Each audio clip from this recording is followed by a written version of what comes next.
Kung masasabi mo, may pera talaga sa Pilipinas, paano mo ma-justify na meron pa rin mga mahihirap ng mga tao? Marami lang talagang taong tamad.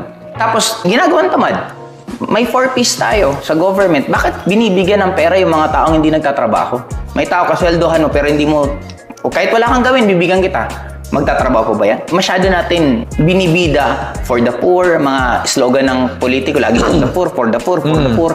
Eh bakit hindi ang ayusin yung mga nagtatrabaho? Bakit hindi lagyan ng mga benefit na dagdag? Yung mga nagtatrabaho maayos para yung mahihirap, mamamotivate na ayusin ko buhay ko para maging katulad din nila ako.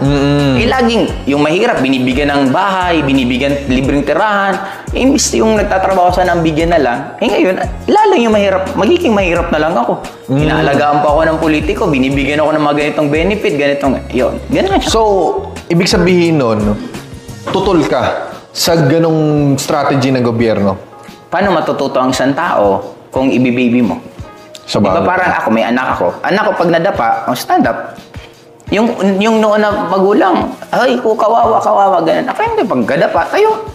Hindi matututo ang isang tao kung ibibaby mo. Guys, I'm very sure kaya ka nakarating sa video na to kasi isa ka sa mga nakakita ng ads ko and at the same time, isa ka sa mga taong gustong magbago ang buhay sa taong ito. And right now, katabi ko po ang aking mentor na si classmate Joseph Lim at meron po sa inyong napakagandang message. Hello po sa inyong lahat, and I've been into network marketing for more than 20 years na. And right now talaga, gusto ko mas marami akong taong matulungan na kumita at maging successful sa networking career. Kaya right now, meron po akong isang ginaguide na grupo na FCI po ang pangalan na the moment kayo po ang napresentahan ng empowered consumerism nila, ako na po mismo nagsasabi na sumali kayo sa kanila kasi you are in good hands.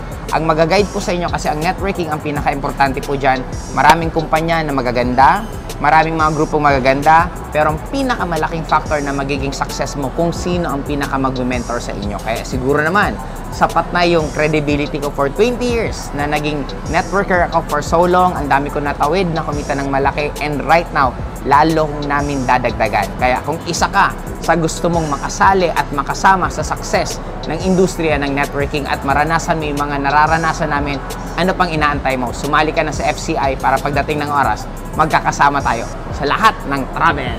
Yes!